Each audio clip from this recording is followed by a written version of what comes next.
बिस्मिल्लाहिर्रहमानिर्रहीम। लाइक रऊफ शाह।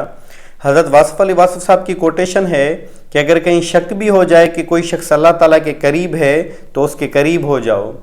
अगर आपको कहीं लगे कि इस आदमी पर अल्लाह ताला का ख़ास करम है तो लिहाजा कोशिश ये करें कि उसकी संगत इख्तियार करें। इससे क्या होगा कि जब आप उसकी संगत इख्तियार करेंगे तो लिहाजा आप एक रहमत के सर्किल में चले जाते हैं, यानी कि अल्लाह ताला का जिस बंदे पर ख़ास करम है, जब आपकी संगत उसके साथ हो जाती है, ये मतलब आप उसके साथ करीब उसके रहने लगते हैं, तो लिहाजा जो उस पर अल्लाह ताला का ख़ास करम है उसी की वजह से आप पर भी अल्लाह ताला का ख़ास करम होना शुरू हो जाता है। मिसाल के तौर पर एक मिसाल देते हैं कि एक मुर्शिद था जिसकी मुरीद बड़े टाइम से खिदमत करता आ रहा था। तो एक दिन जब मुरीद आया तो मुर्शिद ने कहा कि भाई तुमने मेरी बड़ी खिदमत की है, आज मांगो, क्या मांगते हो?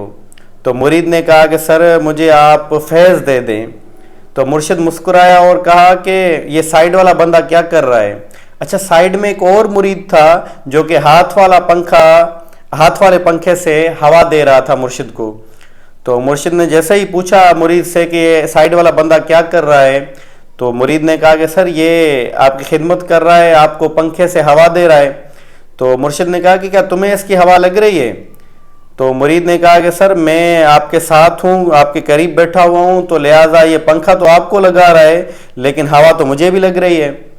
तो मुर्शिद ने कहा कि फैज़ या करम ऐसे होता है कि वो किसी एक बंदे पर होता है और उससे जुड़े सभी बंदों पर होता है। तो देखिए, हज़रत वासिफ़ अली वासिफ़ साहब की दूसरी कोटेशन भी है कि अच्छे लोगों का मिलना अच्छे मुस्तकबिल की ज़मानत है।